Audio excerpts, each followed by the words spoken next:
Hola, bon dia. Nosaltres som l'equip de treball, una part de l'equip de treball de l'Institut Municipal d'Educació i Treball de l'Ajuntament de Vilanova i la Geltrú. En aquests moments estem fent aquest vídeo per tal que les persones que estan confinades puguin recollir totes aquelles activitats o tots aquells tips o tots aquells consells que poden fer que la seva vida sigui una miqueta més agradable. Fem aquest vídeo a data abril 2020 i ho dic així perquè entenc que aquest vídeo quedarà penjat a les xarxes socials i que tu, persona del futur per mi, per tu, persona present, igual ho estàs veient el 2022 i no entens què t'estem dient. Pensàvem que era interessant fer aquest vídeo sobre aquests consells que tenen a veure amb aquesta situació d'estar tancats a casa, perquè són consells que segurament ens aniran molt bé si estem aturats o aturades. Quan arribem a l'atur, quan ens quedem sense feina, tota la nostra rutina es veu desmuntada, o part de la nostra rutina es veu desmuntada. Per tant, pensem que encara que no estiguis confinat o confinada, encara que estiguis veient aquest vídeo més tard, tots els consells que nosaltres donarem et poden ser d'utilitat si estàs en un moment en què estàs aturat o aturada. Les 4 persones que us explicaré en el vídeo, perquè jo, com em veieu, estic dintre d'un telèfon mòbil i ara desapareixeré, són orientadores i orientadors de l'IMED. I són persones que tenen molta expertesa en temes de recerca de feina i en donar suport a les persones que estan aturades. D'acord? Us els presento. Són la Míriam i el Manu, que porten un projecte que es diu Espais de Recerca de Feina, i la Carme i l'Encarna, que porten un projecte que es diu Ubica't.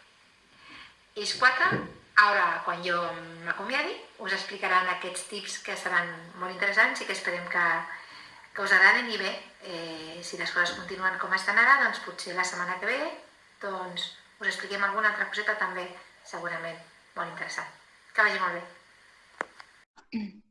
Doncs sí, com hem comentat, en aquesta nova situació que estem vivint, que podríem comparar-la perfectament amb una persona que està a l'atur en recerca de feina, on la incertesa ho abarca tot, la poca sensació de control, les decisions que venen de fora, que ens hem d'adaptar com podem, doncs la incertesa pot fer que el nostre ànim decaigui. Llavors, clar, l'activitat cada cop vagi a menys, que ens trobem una mica amb una sensació d'apatia. Per tant, la intenció d'aquest vídeo és donar-vos una mica d'idees de com poder crear noves rutines, una planificació de les activitats o les tasques que hem de fer que ens permetin donar sentit al nostre dia a dia i recuperar una miqueta aquesta sensació de control, aquesta estabilitat, aquesta seguretat, perquè d'aquesta manera minvi una mica la frustració o aquesta impotència que podem sentir. Veurem que són idees molt senzilletes, des de poder fer exercici o mantenir la nostra higiene diària, establint horaris fixes pels àpats o per altres activitats que podem anar adaptant a la nostra vida actual. La idea d'aquest vídeo és que no caiguem en la inactivitat, però també és important que no caiguem en l'extrem oposat, que seria crear-nos un estrès innecessari.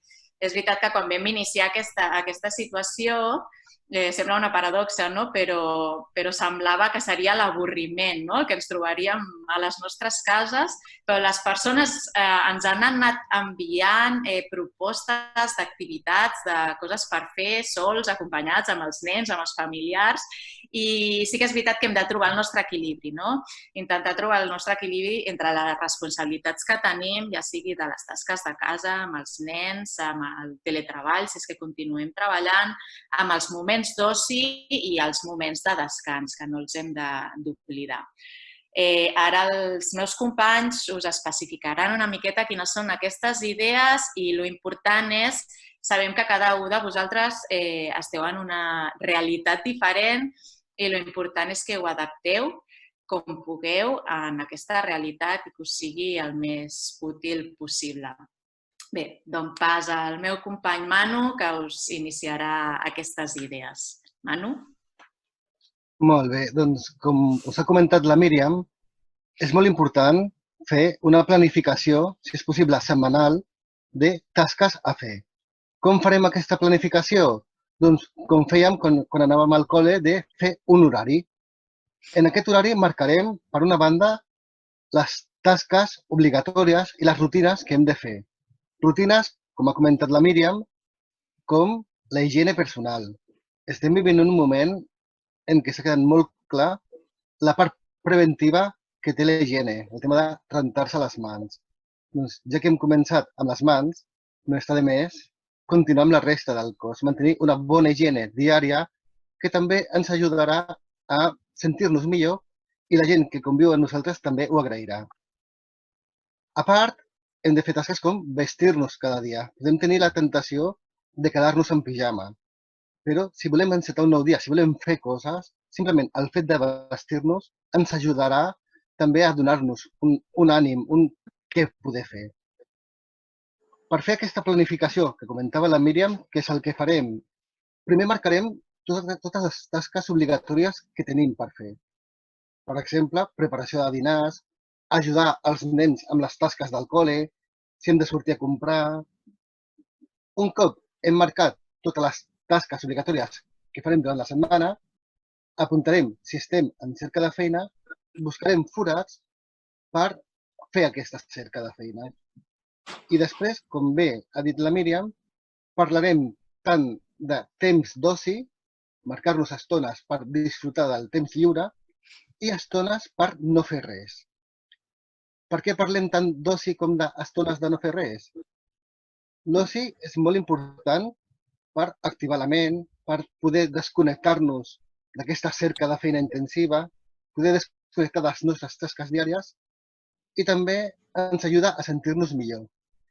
I el temps de no fer res, aquests forats en blanc, tenen dues utilitats. La primera és que si tu veus un planning, un horari setmanal totalment ple, segurament t'entraran els 7 mals i no faràs ni la meitat. Si veus forats lliures, si veus que aquest horari respira, serà molt més fàcil que puguis fer les tasques que has programat. I a més, si en algun moment surt un imprevist, és fàcil que amb aquests forats puguis moure la tasca i no ho deixis de fer. Si ens centrem en la nostra tasca, que és la cerca de feina, què podem fer durant aquests dies? Doncs segurament podrem revisar el nostre currículum, comprovar si s'adapta al nostre objectiu laboral o, si tenim diversos objectius laborals, podem fer un currículum específic per cada objectiu. Què més coses podem fer? Per exemple, començar a preparar l'autocandidatura. Com de l'autocandidatura ja hem parlat en un vídeo anterior, no m'estendré gaire. Més coses que podem fer? Investigar les xarxes socials. També hem fet un vídeo on parlem de xarxes socials que podeu consultar. Penseu que moltes entitats, entre elles nosaltres, tenim a la pàgina web uns recursos que podeu consultar sobre recerca de feina. La nostra web és imed.cat. Si el vostre cas és un cas de teletreball, marcar horaris també és molt important perquè a l'estar a casa podeu tenir la tentació d'acabar treballant tot el dia.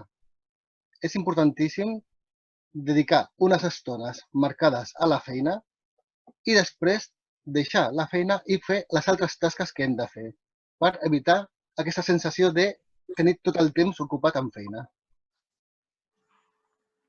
Quines altres coses podem fer durant aquest temps? Doncs podem aprofitar per formar-nos, per millorar tots aquests coneixements, totes les habilitats que potser tenim una mica més fluixes. I trobareu per internet moltes formacions online gratuïtes actualment. Aquí us parlarem de 3 pàgines i una aplicació de mòbil. Com a pàgines web podeu trobar, per exemple, Aula Fàcil, que és una web on podeu trobar cursos de tot tipus, des de cursos d'idiomes, d'informàtica, fins a cursos de jardineria, manualitats, de tot. Alguns cursos tenen certificat, altres no, però sí que us poden ser útils per adquirir aquests coneixements. Després teniu AulaClick. AulaClick està especialitzat en ofimàtica.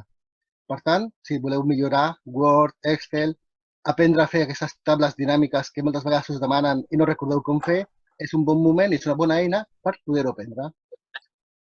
Com us deia, en temes de recerca de feina, igual que teniu la web de l'IMED, també teniu la web de Barcelona Activa, on podeu fer diversos tutorials, cursos online sobre recerca de feina. I, per últim, teniu aplicacions de mòbil, com per exemple Duolingo, que us permet millorar el vostre coneixement d'idiomes. Podeu trobar idiomes de tot tipus, anglès, francès, japonès, i també podeu trobar català i castellà. Per tant, la gent que no parli català també el pot fer servir per millorar el seu coneixement. Penseu que planificar el vostre temps us ajudarà a treure partit. Per tant, és molt important que li dediqueu un temps. Ara, la meva companya Carme us parlarà d'un altre tema molt important per aquests dies, que és el tema de com cuidar les nostres relacions socials. Carme? Molt bé, Manu. Gràcies. Doncs bé, ara el que hem de tenir en compte és que hem de mantenir la nostra xarxa de contactes viva. Hauríem de pensar que aquesta xarxa de contactes també ens serà imprescindible en el procés de recerca de feina. Això ens ajudarà també a minvar la nostra sensació d'aïllament i farà que ens sentim en contacte. Aleshores, de fet, hem de pensar que per naturalesa som éssers socials i, per tant, necessitem estar vinculats amb els altres. Una vegada més, en aquests moments, ens hem d'adaptar i aprofitar les noves tecnologies per mantenir i reforçar les nostres relacions socials. I tot i que en aquest cas ho farem a través de les pantalles. No podem tenir contacte físic, però sí podem tenir aquest contacte virtual.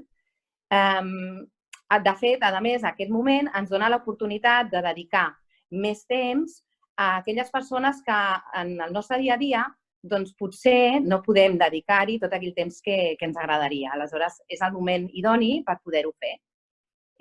D'altra banda, també hauríem de tenir presents les persones més vulnerables. En la mesura del que puguem, estaria també molt bé activar la nostra solidaritat i participar en alguna iniciativa.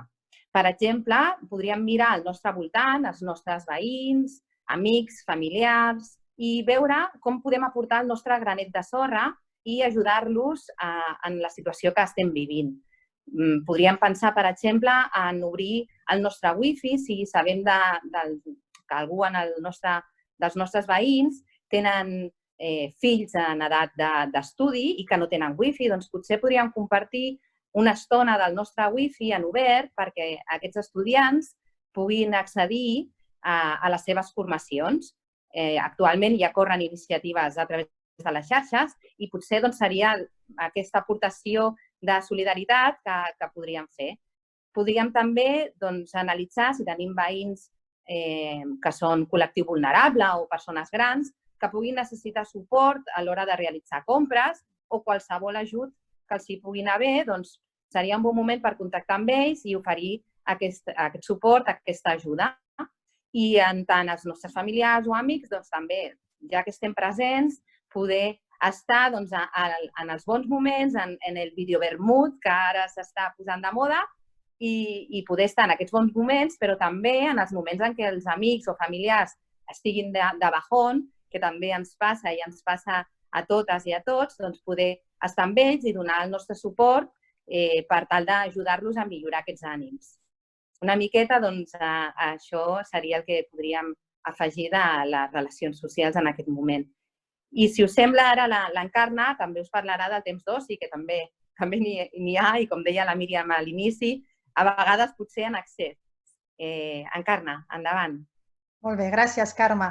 Bon dia. Jo us donaré uns petits consells pel vostre temps d'oci. Primer, fer una miqueta d'exercici. Si fem exercici, generem endorfines que ens ajuda a millorar el nostre estat d'ànim. Pots realitzar la tècnica que més et pugui sentir millor, com per exemple relaxació, estiraments, ioga, etc. Avui en dia a les xarxes hi ha molts vídeos de diferents nivells i diferents tipus d'activitats per poder fer. Només has d'escollir la que més t'agradi i tampoc cal dedicar-li molt de temps. Entre 10 o 15 minuts ja estaria bé. Anima't i si és la primera vegada, doncs endavant. Què altres coses puc fer o podeu fer? Llegir novel·les, mirar pel·lícules i veure sèries. La nostra ment actualment necessita desconnectar de la situació que estem vivint i una bona manera de fer-ho és endinsar-se en una realitat diferent a la nostra. Una pel·lícula que no parli ni de virus, ni de confinament, ni de recerca de feina ens ajudarà a estar més en el nostre moment de desconnexió. Així també novel·les o sèries. Què més? Gaudir, si pots, del temps si surts al carrer. Quan surtis al carrer, ja sigui per comprar o fer una altra gestió, pren-te el teu moment.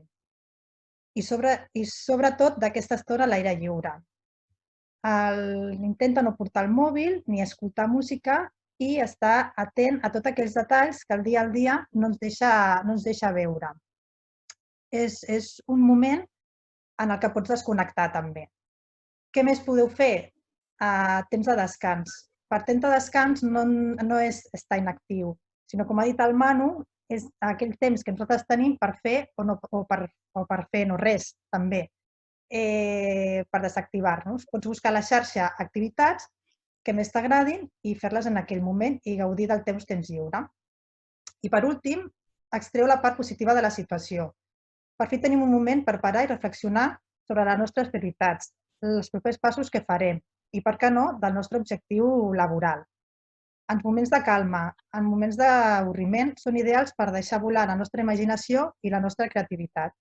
Poden sorgir nous projectes de la teva capacitat creadora i que per manca de temps teníem oblidats. Recorda que només és un temps d'una situació temporal. Intentem extreure-li el millor i d'aquesta manera, un cop passada, estarem preparats, havent après coses tant dels altres com de nosaltres mateixos per tirar endavant. I això és tot. Esperem que aquest vídeo us hagi agradat. Adéu i fins la propera. Adéu. Adéu. Adéu.